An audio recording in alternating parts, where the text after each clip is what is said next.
It's the Opperman Report. And now, here is investigator Ed Opperman. Okay, welcome to the Opperman Report. I'm your host, private investigator Ed Opperman. You could find me at Opperman Investigations and Digital Forensic Consulting. Just email me directly at oppermaninvestigations@gmail.com. Our live show is Friday night at Spreaker.com, 8 p.m. Eastern Time, although they're doing away with the live feature there, so I'm going to have to figure something out. But every Friday night, we do a live show, 8 p.m. Eastern Time, Spreaker. There's a chat room. You get an email notification. And if you go there and look up Scorpions Dance, let's see, Scorpions Dance. Let me find this. Let me find it. Our guest today, Jefferson Morley. He's bond Scorpions Dance, the President, the Spy Master, and Watergate. You'll find our guest today, Jefferson Morley.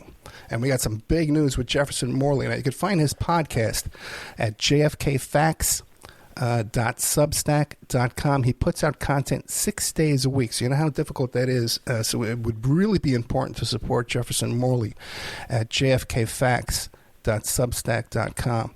You can find him too at Twitter at Jefferson Morley, and go to our previous show where we interviewed him about Scorpions Dance. But a series of books here: The Ghost, The Secret Life of CIA Spy Master James Angleton, of course, Scorpions Dance, we talked about already, and Our Man in Mexico, Winston Scott, and the Hidden History of the CIA. But big news: Jefferson Morley is back. He just did an interview with Marina Oswald, the wife, the widow of Lee Harvey Oswald. So, Jefferson Morley, are you there? Yes, I am. Hi, Ed. Thank you, man. Thank you so much for coming on. Remind the audience, before we get into Marina Oswald and we get into all your JFK research and the JFK Facts podcast, tell us, who is Jefferson Morley? I'm a journalist in Washington, investigative reporter. Worked for Washington publications for most of my life. Started at the New Republic and the Nation. I worked at the Washington Post as an editor and reporter for 15 years. Since leaving there in 2007, I've mostly been writing books. My CIA books, which you mentioned, Our Man in Mexico, about the CIA's top man in Mexico in the 1960s. The Ghost, about James Angleton, CIA chief of counterintelligence in the 1950s to 1970s. And Scorpions Dance, which is about CIA Director Richard Helms and his relationship with Richard Nixon. So those are my three CIA books. And then, my JFK work, which you can find at jfkfacts.substack.com, is kind of built on the foundation of the research for those three CIA books, those three CIA biographies. So I write a lot about the CIA, not exclusively. I write a lot about JFK, but not exclusively. I feel like in the last year we have learned a whole lot about the events leading to the assassination, significant new developments, which I've reported on my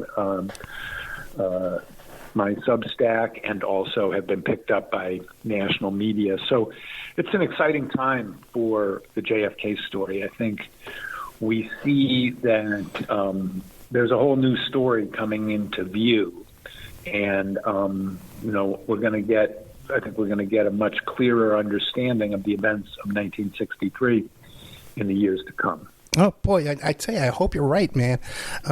Jefferson Morley, widely respected, elder statesman in the JFK community. The books are very well received and great reviews, so check them out on Amazon there, and also jfkfacts.substack.com. So then tell us, what came out new in the past year that we should be so excited about? A bunch of things. A year ago, in December 2022, a document was declassified by the CIA, which showed that the CIA station in Miami had conducted its own internal investigation of JFK's assassination, focusing not on Lee Harvey Oswald, focusing not on Fidel Castro, but focusing on anti-Castro exiles known to the CIA in South Florida. So in the week after the assassination, what this document shows us, at a time when the White House, the FBI, the Secret Service, and the Dallas police, as well as all the mainstream media, were saying one man alone did it, the CIA did not believe that and it actively investigated their own people in South Florida. We didn't know that before. That's a significant development. And what's even more significant is the CIA never shared the findings of that investigation with anybody. So we still don't know what they found. We don't know, in fact, if they even were able to confirm the lone gunman theory. A second thing that we learned in the past year was that the CIA was reading Lee Harvey Oswald's mail, and we learned in June or in May, we learned the identity of the man who was doing that.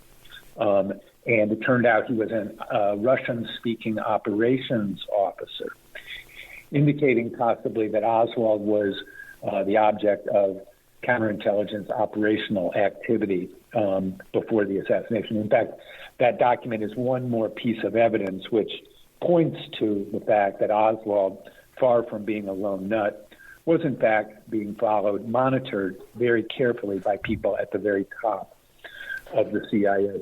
A third thing that we learned this year, which was revealed in a JFK Facts exclusive, was that the CIA did take pictures of Lee Harvey Oswald during his visit to Mexico City 6 weeks before the assassination. The agency's story, which was told to the Warren Commission and the House Select Committee on Assassinations and also the Assassination Records Review Board, is that the cameras weren't working and they didn't obtain a photograph. Darn. I found the son of a man who used to work for the CIA, who was the son of the woman who ran the photo surveillance base across from the Soviet embassy in the heart of Mexico City. And the son said that his mother told him that she definitely took pictures of Oswald coming and going, and that she had delivered those pictures to her CIA handler. So 3 big stories just in the past year, all of which cast doubt on the official story, all of which show that CIA knowledge of Oswald was far greater than was previously believed, and that the CIA itself didn't believe the lone gunman theory. So there's some other things that have come to light in recent years, but those are definitely the 3 that are the most important in the past year. No, that's huge stuff, and I haven't heard this stuff before, so I got to start reading jfkfacts.substack.com to keep up here. Great stuff, man. And I always thought that it's common knowledge, or it's accepted, that the CIA had audio recordings from inside the Russian embassy in Mexico. No. Yes, and they had audio recordings of Oswald, which were never shared with investigators.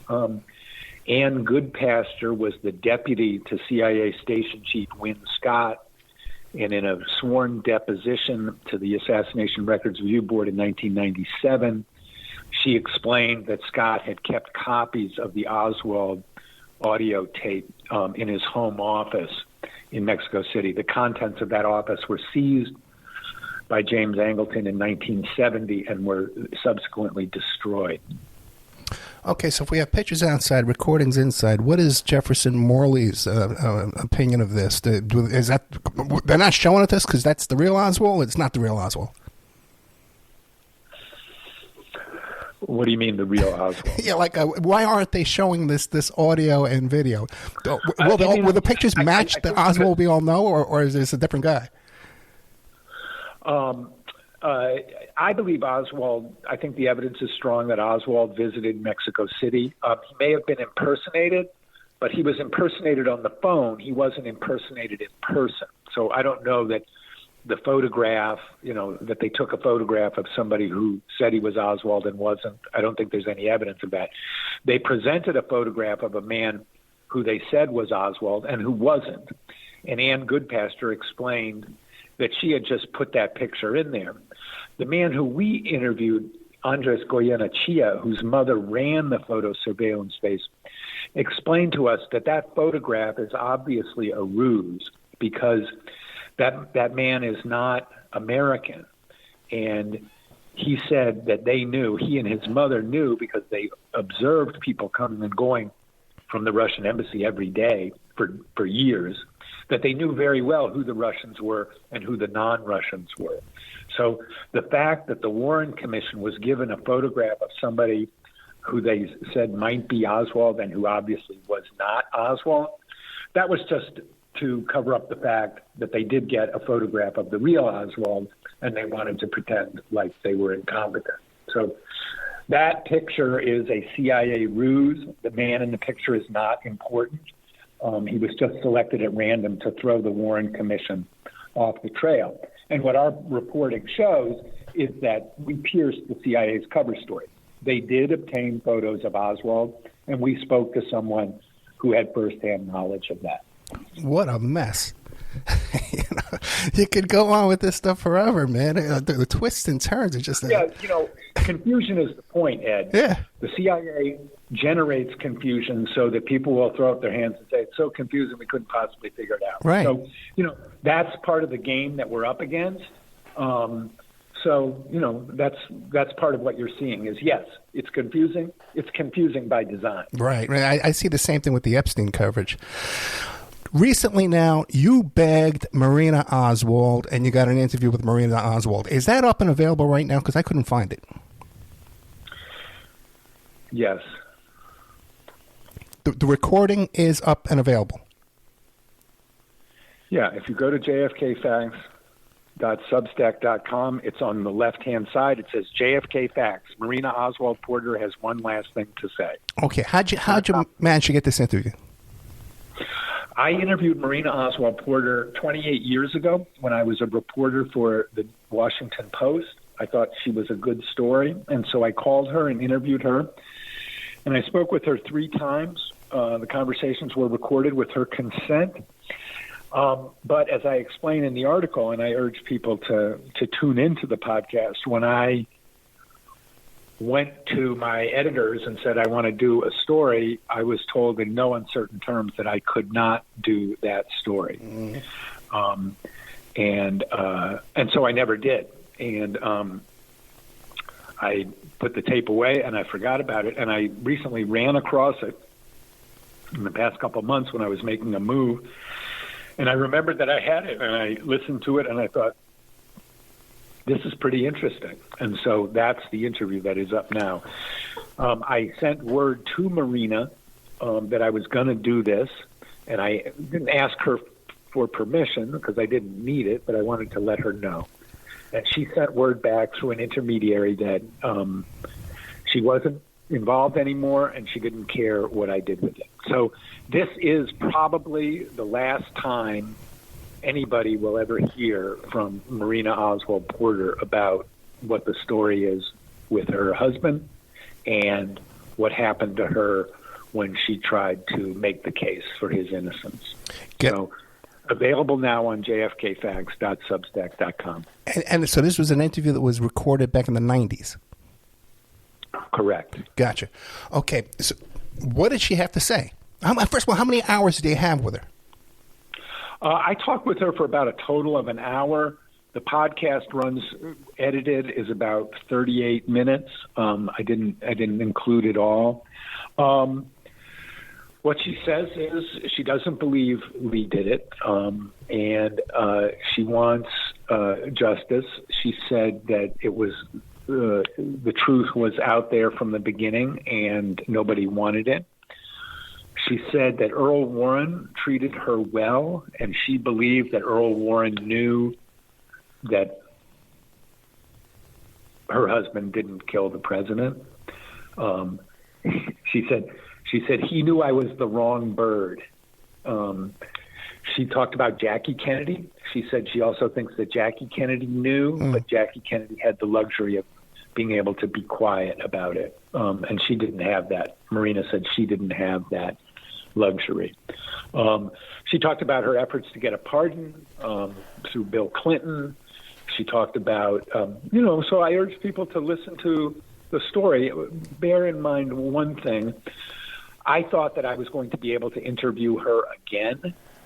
So I didn't ask some obvious questions because I thought I was going to get another interview, which I never got. So if people criticize me and say, hey, how come you didn't ask her this or that or the other thing?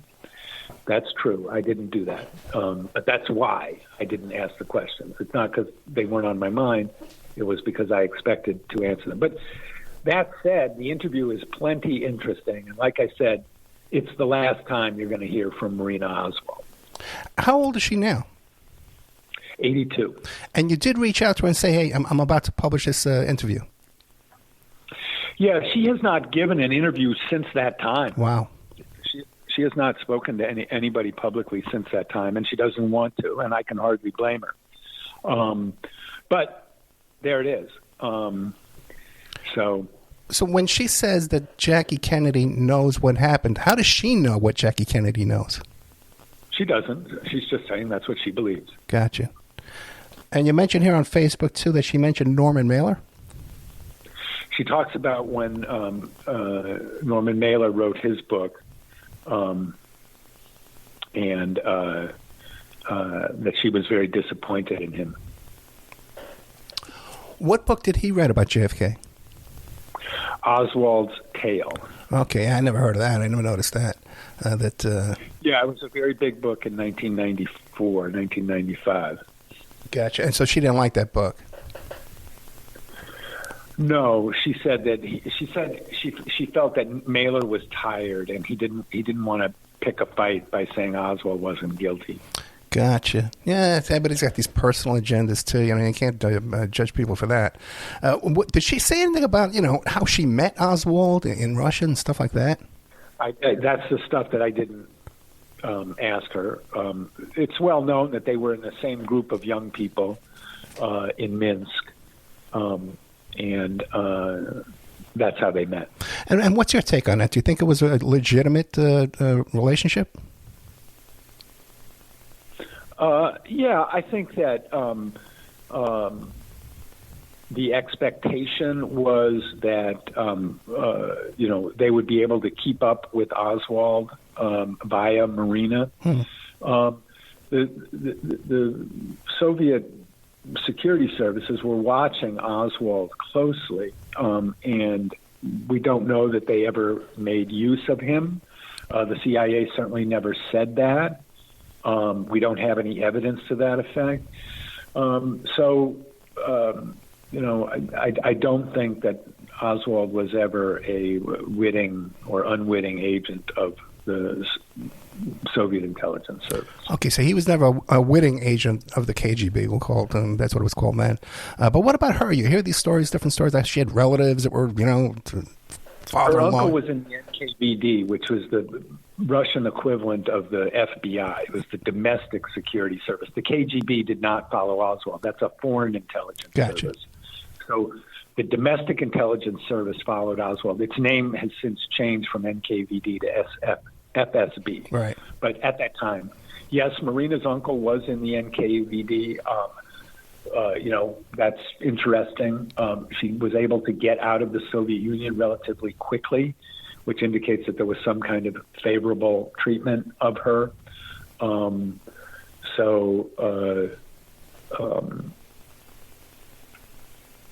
But like I said, I see no evidence that Oswald was a Soviet agent, and neither the CIA or the FBI has ever said that either. Okay, now in your discussions with Marina Oswald, did it come up about Oswald being some type of American agent? We did not talk about that. What does she have to say about about the day of the assassination? Was she able to give you any information about that? We didn't talk about that. You didn't talk about that either? No. But then exactly. Like I said, I was fully expecting that this was the preparation for an in-person interview, so I was saving those types of questions for when I saw her in person. No, I hear you too, man. Plus, you don't want to start. You don't want to overwhelm the guest, the subject of the interview, with all the tough questions right out of the box. Either you're a nice click if you do that sometimes. What about? You said that she contacted Bill Clinton for a pardon. How did she get in contact with the Clintons? Did she have that kind of political? She appealed to him during an interview with Tom Brokaw. Gotcha. And that was the extent of it. There were no real serious behind the scenes. I asked her if she did it in writing. She said that no, she did it on TV. Gotcha. Okay, and she didn't like Norman Mailer. So then, what else did you talk about?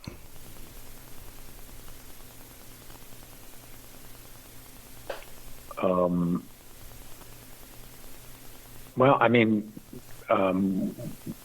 we talked about her children. We talked about why she defended Lee, why she cared, why it mattered. She talked about her family in the Soviet Union. She had a great aunt who had a husband who was accused of a murder he didn't commit. And she was struck by the fact that that was the same kind of life that she was leading. We talked about a lot of things. I urge people to listen to the story. It's easily available. Anybody can listen to it. Now, so she's remarried since then? Yes. And these children she has is with the new husband? She has one child with Ken Porter, and she had two daughters with Lee Oswald. Yeah, that's right. She did have daughters with Oswald. Whatever happened to those kids? They live in Texas also. Now, did she say anything about that and what their life is like with such notoriety?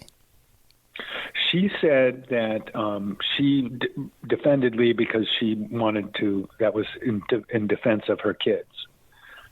She didn't talk about what their lives are like. They seem to be, pretty ordinary people. One of them works at a bank, good people. That's just fascinating that they could live a normal life. When you see people today who make like a whole career, out of the most innocuous connections to a famous case, and they make a whole career out of it for the rest of their life. And they're just living an anonymous, average life. Yep, that's right. Back at the time, Lee's mother was very vocal. Okay, and you don't see a lot of this now. You have to really look for this kind of footage, but she was very vocal at the time. Did she stay in touch with Marina? We didn't talk about Marguerite Oswald at all. I mean, it's striking when you look back on it. Marguerite Oswald was writing letters, and she even got a meeting with Secretary of State Dean Rusk. And she said, "I think my son is a secret agent for the U.S. government." And people laughed and said, how stupid could this woman be that she could possibly think that her loser son would be of any interest to the CIA? And in fact, she was totally right. They had a big file on him, and they were deeply interested in him, and they used him for intelligence purposes. So he effectively was an agent. So Marguerite Oswald, in fact, was right. Right, and all that material is pretty much just falling off the face of the earth. You know what I mean? Unless you really go looking for, Oswald's mother and what did she think about all this.